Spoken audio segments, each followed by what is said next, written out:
La situation est la suivante, mes amis. Même ceux qui ont déjà été confrontés aux manifestations brutales du climat veulent oublier ce qui s'est passé et simplement revenir à une vie normale, comme si de rien n'était. Beaucoup refusent de reconnaître qu'il ne s'agit pas d'un accident, mais d'une partie d'une crise climatique croissante qui ne fera que s'aggraver. Quant à ceux qui ont été épargnés jusqu'à présent, ils essaient de ne pas y penser du tout. Mais la réalité, c'est que la menace la plus grave à laquelle l'humanité entière est aujourd'hui confrontée, c'est l'accélération des catastrophes naturelles. Et la confirmation de ces paroles, vous la verrez dans le récapitulatif des événements de la semaine passée. Vous y découvrirez également comment, dans le chaos climatique actuel, protéger votre vie et celle de vos proches.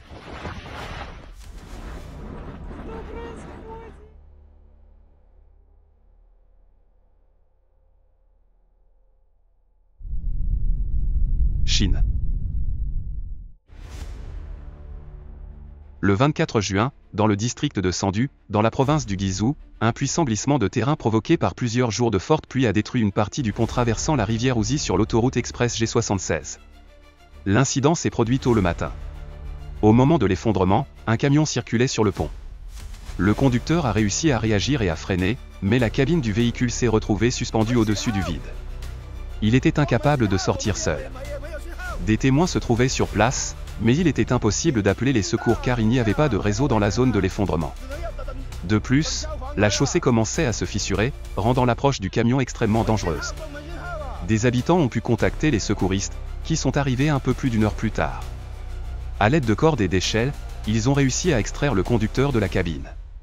Lors de l'inspection de la zone, l'équipe de secours a découvert que le glissement de terrain avait emporté 4 maisons d'habitation et plusieurs véhicules. 16 personnes ont été retrouvées et évacuées en l'espace de 3 heures. Heureusement, aucune victime n'est à déplorer. Kazakhstan. Une violente tempête s'est abattue sur la région de Pavlodar, au Kazakhstan, le 19 juin. Les rafales de vent ont atteint 43 mètres par seconde. Des dizaines de bâtiments ont été endommagés, compris des hôpitaux, des crèches et des installations administratives. Dans la ville d'Aksu, une grue à tours s'est effondrée sur le toit d'un immeuble résidentiel de 9 étages, et le revêtement des façades de 2 nouveaux bâtiments s'est détaché. Des arbres déracinés ont écrasé des voitures, et une camionnette gazelle s'est renversée sur la chaussée. À Pavlodar, une partie des arches blanches de la promenade s'est effondrée, et le vent a emporté les auvents de la plage. Des branches cassées ont jonché les cours dans toute la ville. Des arrêts de bus ont été renversés, et le toit du bâtiment de l'Akima a été endommagé. Des villes et des districts de la région se sont retrouvés sans électricité. Malheureusement, une femme est décédée, un arbre est tombé sur le taxi dans lequel elle se trouvait. 17 personnes, dont 7 enfants, ont été blessées à contusions, éraflures, plaies déchirées, et dans un cas, de graves fractures.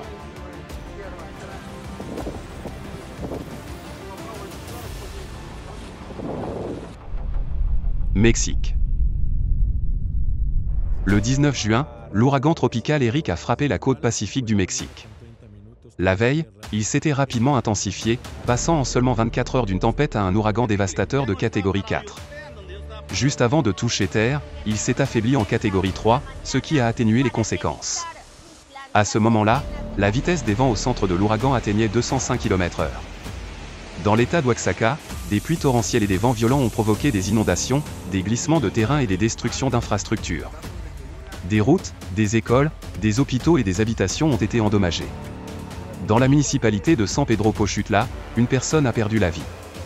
Une autre tragédie a eu lieu dans l'état de Guerrero, lui aussi gravement touché par la tempête. Un enfant d'1 an s'est noyé lorsque sa mère a tenté de traverser à pied un torrent formé par une rivière en crue, en le portant dans ses bras. Bien que le relief montagneux ait rapidement affaibli l'ouragan, qui s'est totalement dissipé dans la soirée du 20 juin, les pluies ont continué, provoquant des inondations prolongées. Dans l'état du Michoacán, où les restes de la tempête sont arrivés dans la nuit du 20 juin, on a constaté des inondations et des perturbations des transports. Selon les données officielles, plus de 277 000 personnes se sont retrouvées sans électricité et communication. L'ouragan tropical Eric est devenu le premier ouragan de catégorie 3 ou plus à frapper la côte pacifique du Mexique avant le mois de juillet dans toute l'histoire des observations.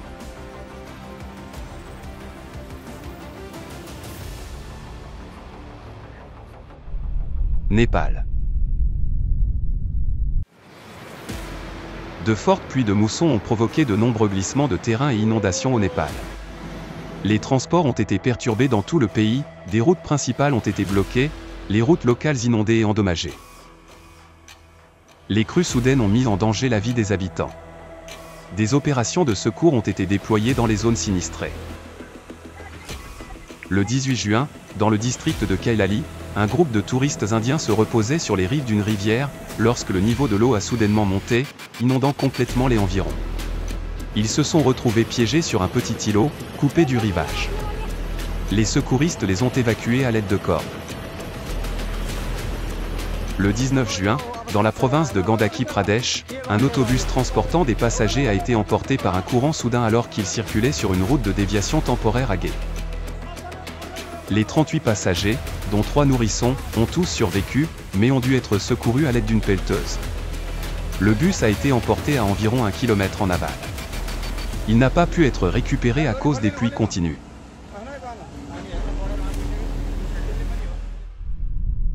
Inde. En raison de l'influence de la mousson, de fortes pluies se sont abattues sur l'ensemble de l'Inde, provoquant d'importantes inondations et des glissements de terrain. Les rivières sont sorties de leur lit, et les eaux en crue ont emporté des voitures et inondé des zones résidentielles. L'eau s'est infiltrée dans les maisons, endommageant les biens. Certaines constructions ont été entièrement détruites. De nombreuses routes, y compris l'autoroute nationale Delhi-Gujarat, ont été fermées en raison de glissements de terrain, d'inondations et de l'effondrement de ponts. Dans l'état du Gujarat, l'eau a submergé des villages, détruit les cultures et coupé les habitants du reste du monde. Les secouristes ont dû évacuer plus de 100 personnes piégées par les eaux, et des centaines de têtes de bétail ont été déplacées en urgence vers des zones plus élevées. Le 19 juin, une tragédie s'est produite dans le district de Botad, une voiture tentant de traverser une zone inondée a été emportée par un fort courant soudain. 9 personnes se trouvaient à bord. Malheureusement, 7 d'entre elles n'ont pas pu être sauvées. Dans la ville de Surat, il est tombé en 4 heures l'équivalent d'un mois de pluie. Les rues, les bâtiments et les commerces ont été inondés, et les écoles ont été fermées. Dans l'état du Karnataka, un glissement de terrain a perturbé le trafic ferroviaire sur un tronçon de voie ferrée important. Le 22 juin, dans la ville du Jain, état du Madhya Pradesh, de fortes pluies prolongées ont provoqué l'effondrement du plafond d'un passage dans un complexe de temples. L'accès des pèlerins à la montagne sacrée de Gupt Godavari a été fermé en raison d'un fort courant.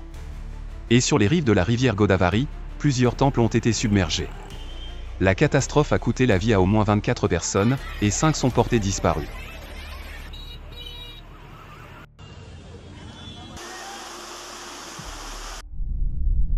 Russie. Une vague de chaleur a frappé de vastes territoires de la Sibérie et de la Transbaïkalie, battant des records historiques et apportant une chaleur accablante inhabituelle pour ces latitudes. La température moyenne journalière dépassait la norme climatique de 6 à 9 degrés. Dans la région de Novosibirsk, un nouveau record journalier a été enregistré, 35,2 degrés Celsius, battant le précédent record établi en 1996. Le 20 juin, le village de Sim, dans le kraï de Krasnoïarsk, est devenu l'endroit le plus chaud de Russie, avec une température de 39,8 degrés Celsius.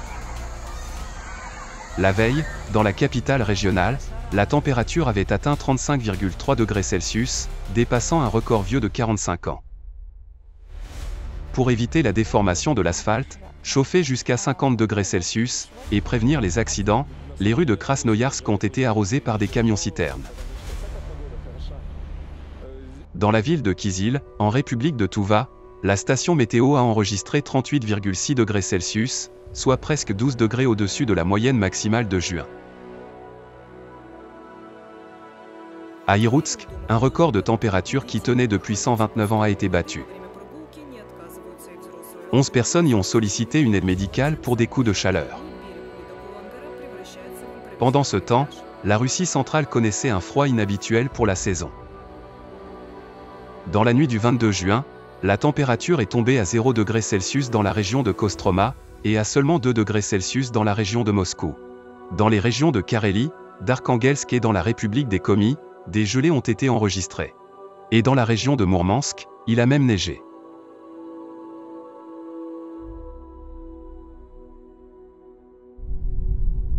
Brésil.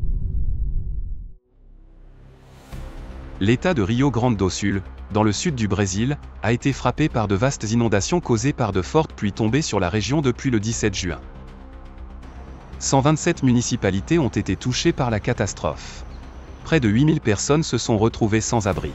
En raison de ponts détruits, d'éboulements et de glissements de terrain, la circulation a été interrompue sur 29 tronçons de routes fédérales et locales.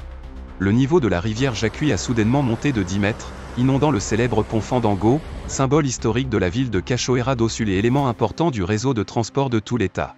L'eau a envahi les quartiers résidentiels, forçant les habitants à quitter leurs maisons. Les autorités ont déclaré l'état d'urgence. La situation est particulièrement critique dans la municipalité de Canoa, où le quartier de Praia da Paqueta a été complètement submergé, et les déplacements ne sont possibles qu'en ferry ou en scooter des mers. Dans la municipalité de Campo Bom, un adolescent est resté accroché à un arbre pendant 2 heures, au milieu d'un courant violent, après le chavirement de son embarcation. Les secours ne pouvaient pas s'approcher de lui à cause du courant trop fort. Il a finalement pu être évacué à l'aide d'une corde. Le jeune homme a été hospitalisé pour hypothermie. En quelques jours à peine, les inondations destructrices dans l'état de Rio Grande do Sul ont causé la mort de 4 personnes, et une autre est portée disparue.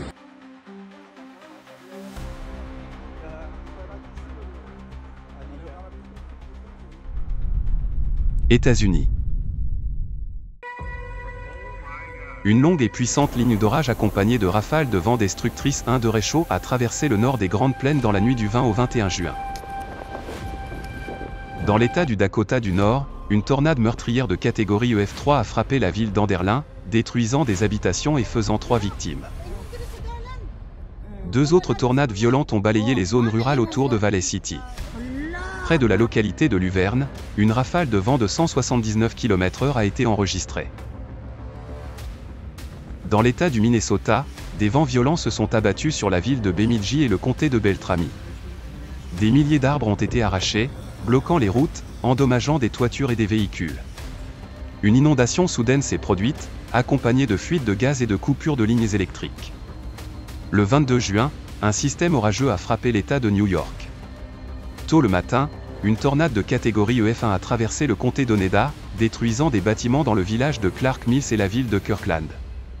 La chute d'arbres sur des maisons a causé la mort de 3 personnes, dont des jumelles âgées de 6 ans.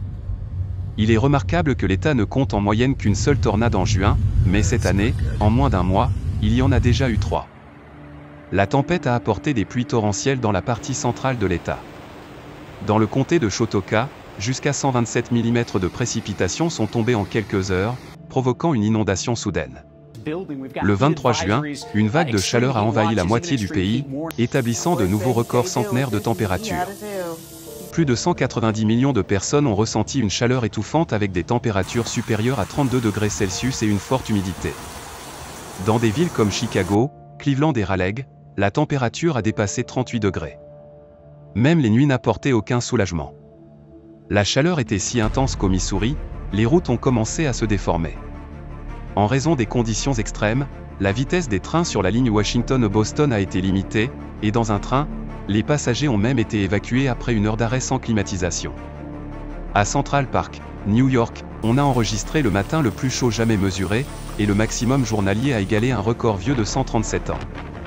Le 21 juin, un drame s'est produit au lac Tahoe, en Californie, un bateau de 8 mètres transportant 10 passagers a chaviré près de la rive à cause d'une tempête soudaine. 8 personnes ont péri, 2 ont été sauvées. Selon les météorologues, la tempête est apparue, de nulle part, un temps calme a été brusquement remplacé par de forts vents et des vagues atteignant 2,50 m. Ces conditions ont été mortelles pour l'embarcation de plaisance.